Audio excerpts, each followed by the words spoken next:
Hello Eurovision friends, thank you so much for coming to my channel Eurovision Histories for another Eurovision Song Battle, and today es una batalla española because we look at the last 4 Spanish entries at Eurovision, and they're obviously also the 4 winners of Benidorm Fest we have until now. So it's Chanel and SloMo.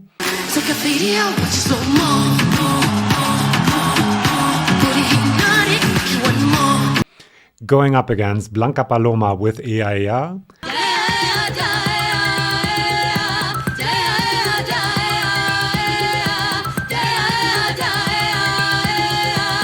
Nebulossa with Zorra.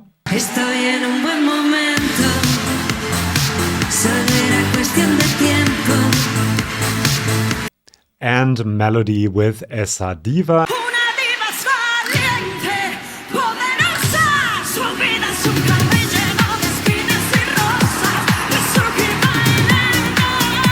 And here's how it works. You guys voted in the community tab of my channel. Thank you for that. And your votes will act as the televote at the end of this video, and they can completely change the results of this song battle. If you want to participate in these votes, you got to subscribe to the channel. However, at the beginning, I will act as sort of the jury, look at different aspects of the songs and performances, and give points to different songs. I can give either 2 points to one song, or I can give 1 point to 2 songs each in each of the rounds. Let's just start and you will easily understand how it all works. So the first round is the staging of these songs, and I have to say they're all quite well staged. I think Benidorm Fest helps with that, having a big national final where you already have a staging ready. And if you have to improve it like Melody did this year, you still have a chance to improve it for Eurovision. Melody staging was very good this year, I thought. Nebulossa staging is good and fun and entertaining, but it didn't really tell the story of the song, which is something that's very important for national language entries, I think. Same thing kind of for Blanca Paloma. It was a very artsy staging, but it didn't really tell the story, the amazing story of the lyrics of this song. And Chanel, I mean, staging includes choreography also in a way. So yeah, definitely 1 point goes to Chanel for the choreography alone. The way this is choreographed is just trend-setting in Eurovision. We had so many dance breaks after that, which is not something that I'm a big fan of, but she did it very well, and this is incredibly well choreographed, obviously. And then the other point I'll actually give to Melody for the upgrade, first of all, but I also love this concept of the different color schemes for different parts of the performance. So that was really well done. Round number 2 is the performance. How does the artist connect to the camera? And which of these did I like the most? By the way, this part obviously is my personal subjective opinion, so don't get too upset. And if you disagree with something I say, leave a comment. So performance, I would say definitely Chanel as well. This moment when she takes out the fan connects so much to me. I don't know why, but I love watching that performance, and I go back to watch that performance because of her and also her dance moves, obviously. So definitely a point for her. And then the others are all quite good, I have to say. But I love the diva attitude in Zorra and by the lead singer of Nebulossa, so I'll give a point to that, even though the other 2 kind of deserve 1 too, but I only have 2 points to hand out. Then round 3 are the lyrics. This is rather easy. I think that Chanel is out here, SloMo. I actually should subtract a point for these lyrics. I really don't like them. They're very superficial to me, unfortunately, because the song and the performance deserves better lyrics. They're not as important for a dance song, obviously, but yeah, they're not getting a point, unfortunately, here. Blanca Paloma is such a beautiful song when it comes to the lyrical content.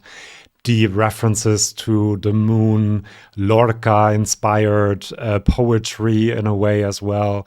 A mother singing to her child, trying to comfort it, and then saying that she'll be buried on the moon to watch over her child. This idea that culture is handed down from one generation to the next. I don't want to get too much into it. I did a video on it 2 years ago, so check it out if you want to dive into that more. But all of that to say, I'll give the first point to Blanca Paloma. Melody and Esa Diva is fine. It's a bit contradictory to me in some of the messaging, I have to say, within the lyrics, but also compared to her persona in a way. And I just love this idea of Zorra. A lot of the lyrics, like, you're not going to accept me anyway, so I'm just going to be what you say I am. I don't understand that some people have an issue with using the word specifically, but it's kind of a reappropriation, and I do like the idea of this song, so the other point goes to Nebulossa. Round number 4, The Voice. Here Nebulossa is definitely out because her vocal performance was enough for the song, but nothing to write home about. Melody's voice, I just love the deeper register, the higher register, the power, everything about it. I hope she returns with a better song at some point because she's a great singer. And actually, I'll give the first point to Melody here. And then Chanel or Blanca Paloma. Chanel sang this incredibly well, especially for all the choreography. I mean, thinking about all the choreography she had to do, she did this really well. But Blanca Paloma's vocal performance here is on a different level, flamenco singing in a way. It's a bit much for me in some places, I have to say, but it has grown on me since 2023, and so I'll give this point to Blanca Paloma. Round number 5, the song, I have subdivided into subcategories, and we're getting closer to your votes, by the way, so keep around. First, melody and hook. For the melody, I just listened to the 4 songs again just to remember what I like about them. And Eaea doesn't really have a memory I can latch on to. So Eaea is out here. SloMo is kind of fun, but I'll probably give a point for the hook here. The melody is either for melody, I just realized that that's a pun, or for Zorra. And I have to say that the instrumentation is quite simple, but so effective for some reason that I can't quite pinpoint, but I'll give 1 point to Zorra here.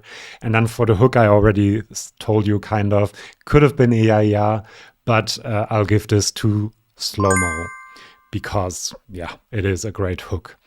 5.2 structure. This was quite difficult for these songs, I have to say, because they all have kind of a structure that is expectable for the songs that they are. However, because it is kind of an original thing for Eurovision at least, I'll give 1 point to Blanca Paloma, and the other one I will give to Nebulossa. I don't really know why. I think Chanel and Melody would have also deserved it, or rather Esa Diva and SloMo. But I think it's the instrumentation and the flow of the song actually that I love a lot in Zorra especially. Then originality. I mean, SloMo is a great song and performance, but not really that original.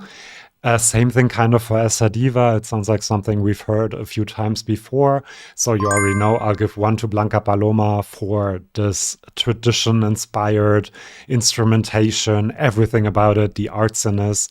And then also 1 to Nebulossa, mostly because of the lyrics.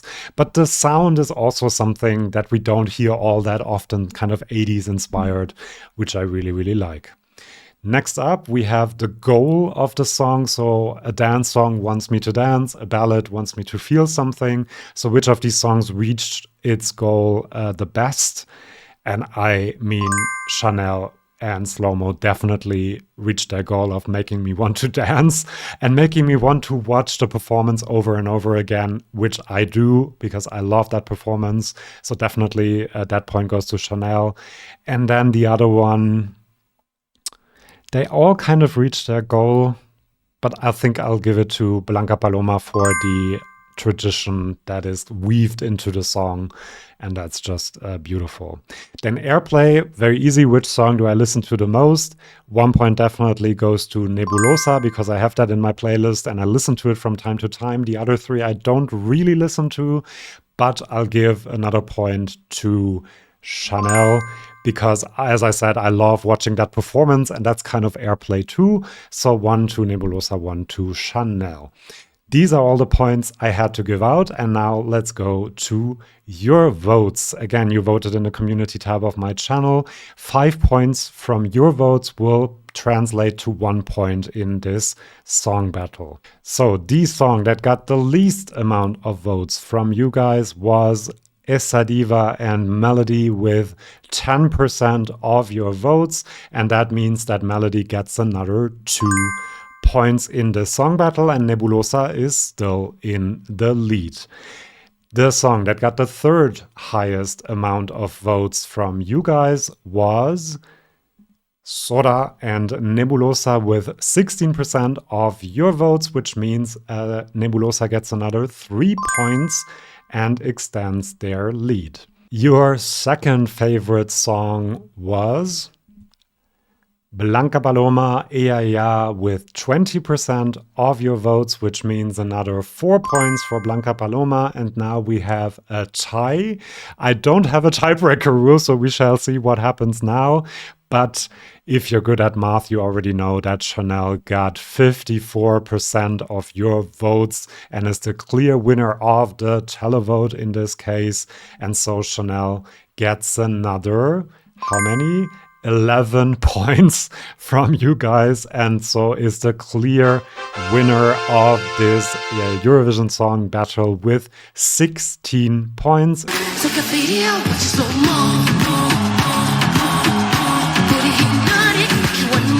In second place, shared second place, Blanca Paloma and Nebulossa with 9 points, and in fourth place it's Melody with 4 points. Thank you so much for watching. I hope this was fun for you. If you want to participate in upcoming votes for other song battles, do subscribe to the channel and go to the community tab of this channel. And if you have more ideas for other song battles, let me know in the comments as well. Thank you so much for watching. See you soon and bye-bye.